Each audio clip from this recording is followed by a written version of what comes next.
బలహీన వర్గాలు ఇతర రాజకీయంగా కానీ ఆర్థికంగా కానీ వెనుకబడినటువంటి వర్గాలు ఎదురు చూస్తున్నటువంటి ఆలోచన చేస్తూ ఇటువంటి చర్చ కోసం రిజల్యూషన్స్ కోసం అమలు కోసం ఎదురు చూస్తున్నటువంటి సంఘటనకు సంబంధించి ఈరోజు మా ప్రభుత్వం ప్రవేశపెట్టినటువంటి ఈ తీర్మానం భారతదేశ చరిత్రలో చారిత్రాత్మకంగా నిలిచిపోయేటువంటి రోజు అధ్యక్ష. ఇది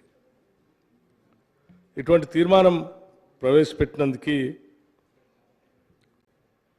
పెట్టిన మంత్రి గారిని పొన్నం ప్రభాకర్ గారిని నేను అభినందిస్తూ, అట్లాగే ఇది అందరి సమిష్టి బాధ్యత అధ్యక్ష. మన ఇందాక మిత్రుడు కాలేరు వెంకటేశ్వర గారు మాట్లాడుతూ ఈ బిల్ పెట్టి ఈ రిజల్యూషన్ చర్చకు పెట్టినప్పుడు ముఖ్యమంత్రి గారు లేరు, లేకపోతే ఇంకా కొద్దిమంది మంత్రులు లేరు అని అన్నారు. సోదరులు చెప్పినటువంటి సూచనలను పరిగణలో తీసుకుంటేనే నేను వారికి ఒక మాట చెప్పదలుచుకున్నాను అధ్యక్ష. సభకి మొత్తానికి ఈ రిజల్యూషన్ ఇక్కడ రావటానికి క్యాబినెట్లో చాలా లోతుగా చర్చ జరిగింది అధ్యక్ష. క్యాబినెట్లో లోతుగా చర్చ జరిగిందంటే ఈ క్యాబినెట్కి నాయకత్వం వహించేటువంటి రేవంత్ రెడ్డి గారు ముఖ్యమంత్రిగా, మిగతా క్యాబినెట్లో ఉన్నటువంటి మంత్రివర్గ సహచరులు అందరూ కూడా చాలా లోతుగా దీని మీద వారి అమూల్యమైనటువంటి సలహాలు సూచనలు ఇచ్చి ఇది ఎట్టి పరిస్థితుల్లో కూడా ఈ రాష్ట్రంలో తీసుకొని రావాలని చెప్పి బలంగా వారందరూ కలిసి సమిష్టిగా తీర్మానం చేయటం వల్లనే ఈ తీర్మానం ఈరోజు సభలో పెట్టగలిగాం అధ్యక్ష.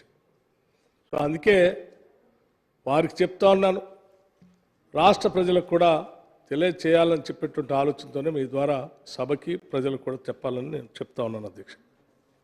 అట్లాగే అధ్యక్ష, దీని వెనక చాలా బలమైన కారణం కూడా ఉంది అధ్యక్ష. మా పార్టీ విధానం, కాంగ్రెస్ పార్టీ మూల సిద్ధాంతం అత్యంత వెనుకబడి ఉన్నటువంటి కింద అట్టడుగు స్థాయిలో ఉన్నటువంటి వ్యక్తులను చేయి అందించి పైకి తీసుకొని రావాలనేటువంటి కాంగ్రెస్ పార్టీ మూల సిద్ధాంతాలకు అనుగుణంగా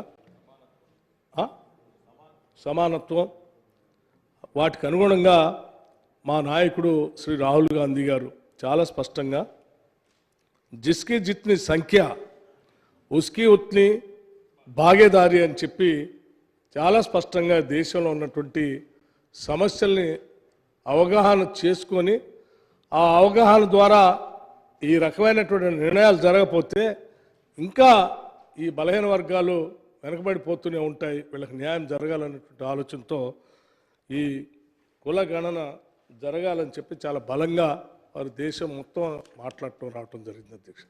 ఆనాడు ఇప్పుడే మిత్రులు చెప్పినట్టు ఇప్పుడున్నటువంటి మంత్రి గారు అప్పుడు పార్లమెంటు సభ్యులుగా ఉండి యూపీఏ గవర్నమెంట్లో మన్మోహన్ సింగ్ గారి నాయకత్వంలో 2011లోనే దీనికి సంబంధించినటువంటి నిర్ణయం జరగటం, దేశవ్యాప్తంగా కార్యక్రమం జరగటం, ఆ తర్వాత తదుపరి కార్యక్రమాల్లో భాగంగా వచ్చినటువంటి భారతీయ జనతా పార్టీకి సంబంధించిన ప్రభుత్వం దీన్ని అసలు బయటికి రానియకుండా లోపల కప్పెట్టినటువంటి విషయం కూడా మనందరికీ తెలిసింది.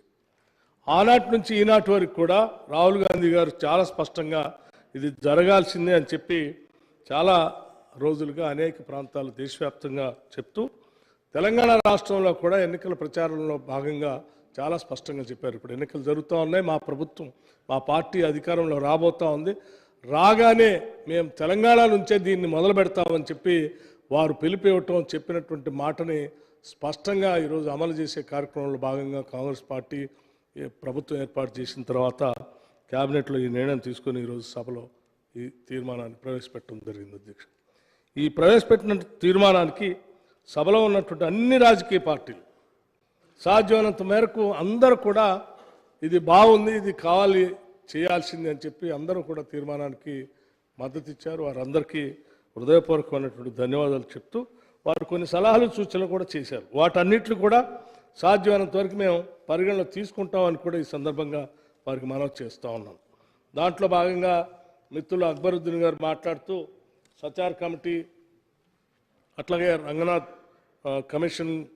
మిశ్రా కమిషన్ చెప్పినటువంటి అంశాలు, అట్లాగే ఈ తీసుకునేటువంటి గణనలో ముస్లిం మైనార్టీలకు సంబంధించినటువంటి పేదరికాన్ని మా ఇబ్బందులను కూడా పరిగణలో తీసుకుంటారు అని అడిగారు.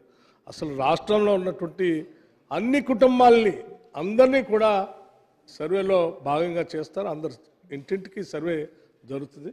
డెఫినెట్గా వారి స్థితిగతులు కూడా దీంట్లో సర్వేలో భాగంగా వస్తాయని చెప్పి వారికి ఈ సందర్భంగా మనం చేస్తూ ఉన్నాం అధ్యక్ష. అట్లాగే మేమెంతో మాకంతా మేమెంతున్నా మీకంతే అని ఒక నానుడు చెప్తూ పాయల్ శంకర్ గారు కూడా కొన్ని అంశాలు చెప్పారు. వారు చెప్పినటువంటి అంశాలన్నిటి కూడా బహుశా భారతీయ జనతా పార్టీకి అది వర్తిస్తుందేమని నేను అనుకుంటున్నాను. కాంగ్రెస్ పార్టీ దాన్ని నమ్మట్లేదు కాబట్టే రాహుల్ గాంధీ గారు ఈ నినాదం ఇచ్చారు. ఆ నినాదం ఆధారంగానే ఈరోజు తీర్మానాన్ని ఈరోజు సభలో ప్రవేశపెడతా ఉన్నాం. తప్పనిసరిగా మీ పార్టీ విధానాలకి మీ ఆలోచనకి పూర్తిగా భిన్నంగా ఉంది. దయచేసి మీరు ఆ బంధనాలు తెంచుకొని మేము ప్రవేశపెట్టినటువంటి రిజల్యూషన్కి మద్దతు ఇచ్చినందుకు హృదయపూర్వకమైనటువంటి ధన్యవాదాలు వారికి తెలియజేస్తా ఉన్నాను. అట్లాగే అధ్యక్ష, ఇంకా మిగతా మిత్రులు కమలాకర్ గారు బీహార్లో కర్ణాటకలో ఇటువంటి కార్యక్రమాలు చేసినప్పుడు కొన్ని కోర్టు కేసులు వచ్చాయి, ఇబ్బందులు వచ్చాయని చెప్పారు. అక్కడ ఒక దగ్గరేమో నాకు తెలుసు, నా దగ్గర ఇప్పుడు నేను ఆ కోర్టుకు సంబంధించిన కూడా తీసుకొని వచ్చాను. ఒక దగ్గరేమో అది ఎగ్జిక్యూటివ్ ఆర్డర్ ద్వారా జరిగింది. ఇదేమి చట్టబద్ధత లేకుండా లేకపోతే శాసనసభలో క్యాబినెట్ తీర్మానాలు ఉన్నాయో లేదో కూడా నాకు వాటి గురించి తెలియదు.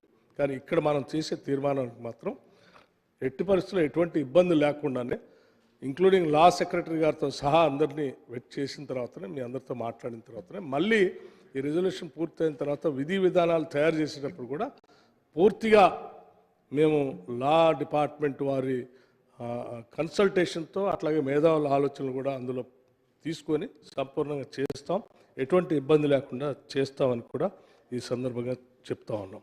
అట్లాగే వారు మాట్లాడుతూ రిజల్యూషన్ గురించి కాకుండా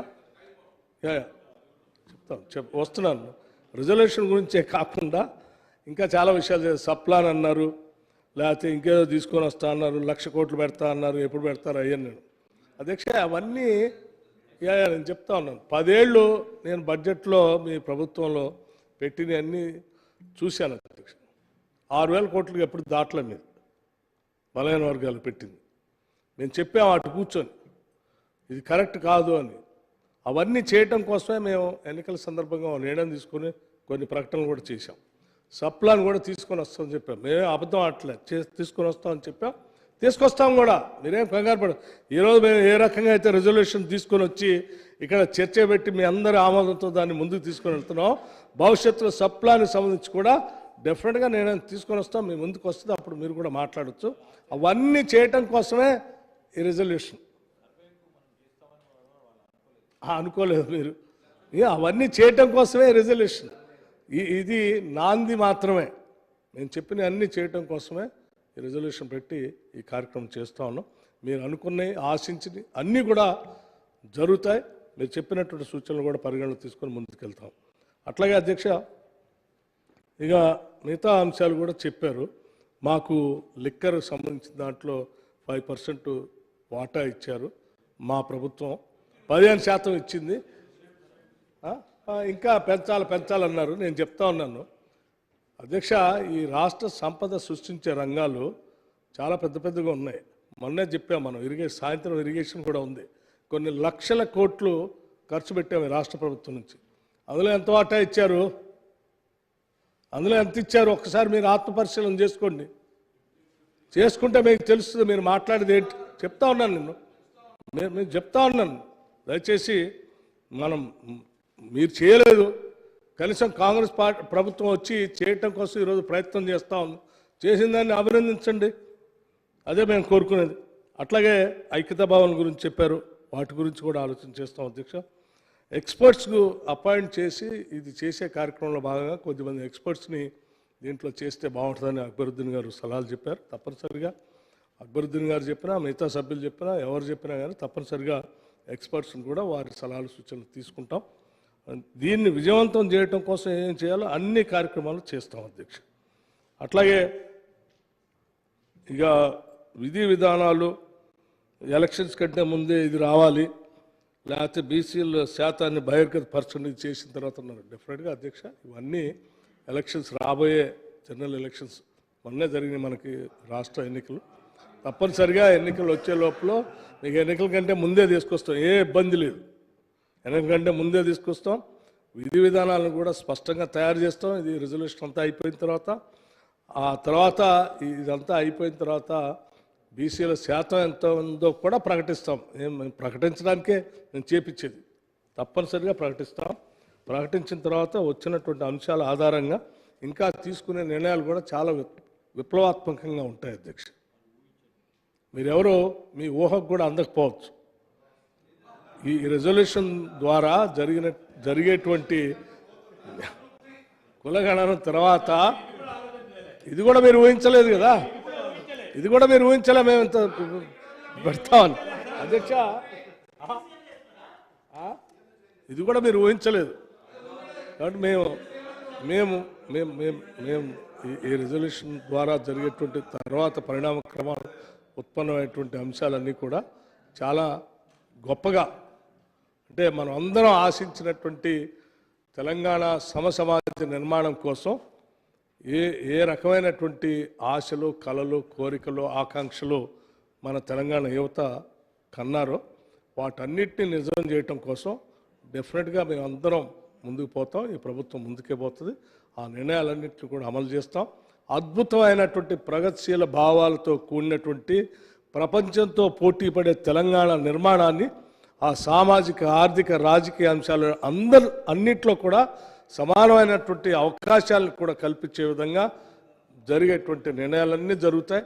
ఆ నిర్ణయాల్లో మీరు కూడా మాతో పాటు భాగస్వాములు కావాలని చెప్పి మీ అందరినీ విజ్ఞప్తి చేస్తూ మరొకసారి సరే మీ అందరికీ నేను అభినందనలు తెలియజేస్తూ మా మంత్రి గారిని ఆ రిజల్యూషన్ మీ అందరు కూడా కోరుతాం, విజ్ఞప్తి చేస్తూ ఉన్నాం. ఏకగ్రీవంగా రిజల్యూషన్ని ఆమోదించండి. మా మంత్రి గారు రిక్వెస్ట్ చేస్తారు, ఎనఫ్ చర్చ చాలా పెద్దగా జరిగింది అధ్యక్ష. ఇక కావాల్సిన